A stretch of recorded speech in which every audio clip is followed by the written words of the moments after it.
Youth agenda live news में district chief bureau Kumar Jhajha station से live. दर्शकों, आप सभी जानते हैं कि चीन एक तरफ से भारत को आर्थिक और मानसिक दोनों तरह की प्रताड़ना दे रहा है कोरोना जैसी वैश्विक महामारी के प्रकोप से, और दूसरी तरफ भारत चीन के बॉर्डर पे जो कल संध्या 4 बजे से रात 12 बजे तक जो चीन के द्वारा आक्रमण हुआ है, हालांकि आक्रमण चीन के द्वारा जो हुआ वो किसी प्रकार की बंदूक या किसी गोली पे नहीं हुआ, बल्कि लाठी और पत्थर की दम पे हुआ है, जिसमें भारतीय जवान लगभग 20 की संख्या में शहीद हुए हैं। और इसी को लेकर आज नवयुवक संघ के संयोजक गौरव सिंह राठौड़ के नेतृत्व में झाझा अंबेडकर चौक पर जो हमारे जवान शहीद हुए हैं उन वीरों को श्रद्धांजलि देने के लिए इन्होंने आज शोक सभा आयोजित की है। देखिए हमारी खास रिपोर्ट।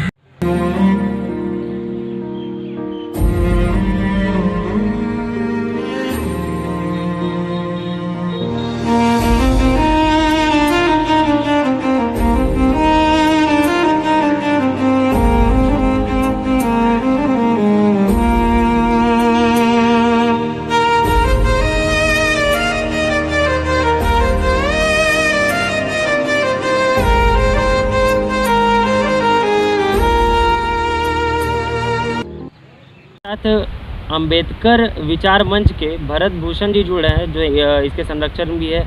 हम उनसे जानना चाहेंगे, क्या कहना चाहेंगे भरत जी, आज जो चीन के द्वारा ऐसा आक्रमण हुआ है। चीन के द्वारा आक्रमण की भाई नई बात नहीं है। 1962 में भी इन्होंने हरकत की थी, तो भारत के लोगों ने, हमारी सेना ने इनको जरूर जवाब दिया।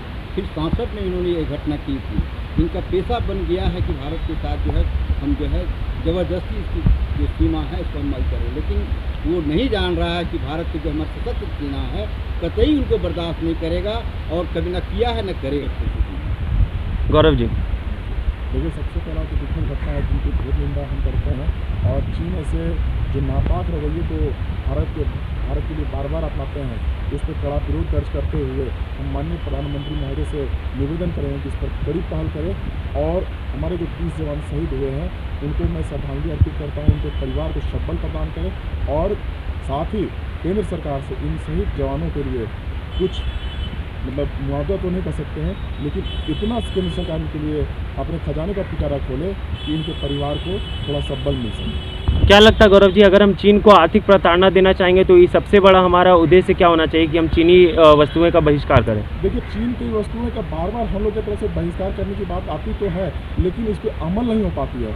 मैं कहीं ना कहीं हमारे ही देश के कुछ ऐसे लोग हैं जो इसमें संलिप्त होकर के इस चीनी सामग्री को बढ़ावा देते हैं, जबकि ऐसा नहीं होना चाहिए। जब चीन जैसे गद्दार देश जो हमारे देश के साथ बार बार आँख मिचोड़ी का काम करते हैं, कभी दोस्ती का हाथ बांटते हैं, कभी दुश्मनी खंजर घूम करके पीठ पीछे वार करते हैं, तो ऐसे चीन का बहिष्कार तो होना चाहिए। इनके सामानों का पूर्णतः बहिष्कार होना चाहिए। मैं आपके माध्यम से लोगों से अपील करूँगा कि चीन का छोटा से एक सुई तक भी नहीं ले, एक छोटा सा जर्रा भी इनका नहीं खरीदे, तब इनको पता चलेगा कि आर्थिक मंदी की जब भारत इस सब में तैयार हो जाएगी तो मुझे लगता है कि चीन का जो कमर है वो कहीं ना कहीं आर्थिक रूप से पीटने का काम करेगा और इनका जो मनोबल होगा वो आसमान से सीधे नीचे धरती पे आ जाएगा।